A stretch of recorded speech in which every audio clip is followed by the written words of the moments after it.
ಜ್ಯೋತಿರ್ ಭೀಮೇಶ್ವರ ವ್ರತ ಅಥವಾ ಭೀಮನ ಅಮಾವಾಸ್ಯೆ ವ್ರತ. ಈ ವ್ರತದ ಅಸಲಿ ರಹಸ್ಯ ಏನ್ ಗೊತ್ತಾ?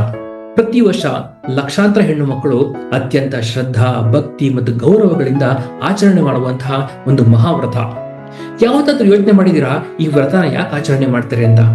ಈ ವ್ರತದ ಹಿಂದೆ ಒಬ್ಬ ಅಸಹಾಯಕ ಹೆಣ್ಣು ಮಗಳು ತನ್ನ ಪತಿಯ ಮೃತದೇಹದ ಮುಂದೆ ಮಾಡುವ ಆಕ್ರಂದನ ಹಾಗೂ ಭಗವಂತನ ಅನುಗ್ರಹ ಆಕೆಗೆ ಪ್ರಾಪ್ತಿಯಾಗುತ್ತೋ ಇಲ್ವಾ ಅಂತ ಈ ವಿಡಿಯೋದ ಕೊನೆಯಲ್ಲಿ ನೋಡೋಣ. ದಯವಿಟ್ಟು ಈ ವಿಡಿಯೋನ ಸ್ಕಿಪ್ ಮಾಡದೆ ಕೊನೆಯವರೆಗೂ ನೋಡಿ, ಹಾಗೆ ಈ ವಿಡಿಯೋ ಲೈಕ್ ಮಾಡಿ.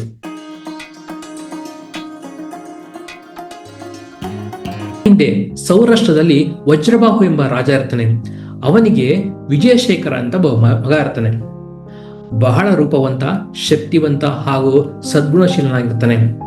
ಆ ರಾಜನಿಗೆ ತನ್ನ ಮಗನ ಮದುವೆ ನೋಡ್ಬೇಕು ಅಂತ ಬಹಳ ಆಸೆ ಇರುತ್ತೆ. ಆದರೆ ವಿಧಿಯಾಟನೇ ಬೇರೆ ಇರುತ್ತೆ. ವಿಜಯಶೇಖರ ತಕ್ಷಣ ಮೃತಗೊಳ್ತಾನೆ. ಇದನ್ನು ನೋಡಿ ರಾಜ ದಂಪತಿಗಳಿಗೆ ಅತ್ಯಂತ ದುಃಖವಾಗುತ್ತೆ. ಆದ್ರೂ ಕೂಡ ವಜ್ರಬಾಹುಗೆ ತನ್ನ ಮಗನ ಮದುವೆ ನೋಡ್ಬೇಕೆಂಬ ಆಸೆ ಅಂತೂ ಹೋಗಿರಲ್ಲ. ತನ್ನ ಮೃತ ಮಗನಿಗೆ ಮದುವೆ ಮಾಡಲು ನಿರ್ಧಾರ ಮಾಡ್ತಾನೆ. ತನ್ನ ರಾಜ್ಯದಲ್ಲಿ ಒಂದು ಡಂಗುರ ಸಾಕ್ತಾನೆ. ಯಾರು ಮೃತ ರಾಜ್ಕುಮಾರನ ಜೊತೆ ಮದುವೆ ಆಗ್ತಾರೋ ಅವರಿಗೆ 1,00,000 ದ್ರವ್ಯವನ್ನು ಕೊಡುವುದಾಗಿ ಹೇಳ್ತಾನೆ. ಅದೇ ಊರಿನಲ್ಲಿ ಮಾಧವ ಶರ್ಮ ಎಂಬ ಬ್ರಾಹ್ಮಣ ಇರ್ತಾನೆ. ಆತನ ಪತ್ನಿ ಹೆಸರು ಸುಶೀಲೆ. ಅವರಿಗೆ 5 ಜನ ಹೆಣ್ಣು ಮಕ್ಕಳು ಹಾಗೂ 9 ಜನ ಗಂಡು ಮಕ್ಕಳು ಇರ್ತಾರೆ. ಕಡು ಬಡತನ, ಜೀವನ ನಡೆಸಲು ಕಷ್ಟವಾಗಿರುತ್ತೆ. ಆ ಸಮಯದಲ್ಲಿ ಮಾಧವ ಶರ್ಮ ತನ್ನ ಪತ್ನಿಗೆ ಈ ವಿಚಾರವನ್ನು ಹೇಳ್ತಾನೆ. ತಾಯಿ ತಾನೆ ತನ್ನ ಮಗಳನ್ನ ಮೃತದೇಹದೊಂದಿಗೆ ಮದುವೆ ಮಾಡಲು ಬಯಸ್ತಾರೆ ಹೇಳಿ. ಆದರೂ ಕೂಡ ತಮ್ಮ ಕಡು ಬಡತನವನ್ನು ನೆನೆದು ಇತರ ಮಕ್ಕಳಿಗೆ ಸಹಾಯ ಆಗಲಿ ಅಂತ ಆಕೆ ಒಪ್ತಾಳೆ. ರಾಜನು ತನ್ನ ಕೊಟ್ಟ ಮಾತಿನಂತೆ 1,00,000 ದ್ರವ್ಯವನ್ನ ಈ ಬ್ರಾಹ್ಮಣ ದಂಪತಿಗಳಿಗೆ ಕೊಡ್ತಾರೆ. ಹಾಗೆ ಮದುವೆ ನಡೆಯುತ್ತೆ. ಮದುವೆಯ ನಂತರ ಸ್ಮಶಾನಕ್ಕೆ ಎಲ್ಲರೂ ಹೋಗ್ತಾರೆ. ಇನ್ನೇನು ಚಿತೆಗೆ ಅಗ್ನಿ ಸ್ಪರ್ಶ ಮಾಡಬೇಕು. ಆ ಟೈಮಲ್ಲಿ ಆ ಯುವತಿ ಹೇಳ್ತಾಳೆ, ಸ್ವಲ್ಪ ಸಮಯ ತಾಳಿ ಅಂತ. ಅದೇ ಸಮಯದಲ್ಲಿ ಭೀಕರವಾದ ಬಿರುಗಾಳಿ, ಭೀಕರವಾದ ಮಳೆ ಬರುತ್ತೆ. ಎಲ್ಲ ಜನರು ದಿಕ್ಕಾಪಾಲಗೆಲ್ಲ ಹೋಗ್ತಾರೆ.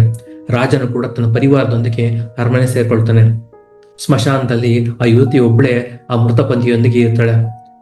ಅವಳು ಅತ್ಯಂತ ದೀನವಾಗಿ ರೋದನೆ ಮಾಡ್ತಾ ಇರ್ತಾಳೆ. ಅವಳ ದುಃಖ ಹೇಳ್ತಿರೋದು. ಅವಳಿಗೊಂದು ವಿಷಯ ಅರ್ಥ ಆಗತ್ತೆ, ತನಗೆ ಭಗವಂತ ಬಿಟ್ರೆ ಬೇರೆ ಯಾರು ಸಹಾಯ ಮಾಡೋಕ್ಕಾಗಲ್ಲ ಅಂತ.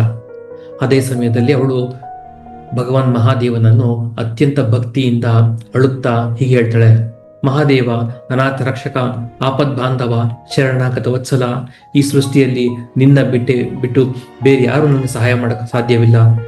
ನನ್ನ ಪರಿಸ್ಥಿತಿ ನೋಡು, ಅಮಾವಾಸ್ಯೆಯ ಕತ್ತಲಿನಂತೆ ನನ್ನ ಜೀವನ ಕತ್ತಲಮಯವಾಗಿದೆ. ನೀನು ಬಹಳ ಹಿಂದೆ ಮಾರ್ಕಂಡೇಯ ಮಹರ್ಷಿಗಳನ್ನ ಬದುಕಿಸಿದೆ ಅಂತ ನನಗೆ ಚೆನ್ನಾಗಿ ಗೊತ್ತು. ಹಾಗೇನೆ ಮಹಾದೇವ, ನನ್ನ ಪತಿಯನ್ನು ಕೂಡ ನೀವು ಬದುಕಿಸಿ ಅಂತ ಅತ್ಯಂತ ದೀನ ಆಗಿ ಕೇಳ್ತಾಳೆ.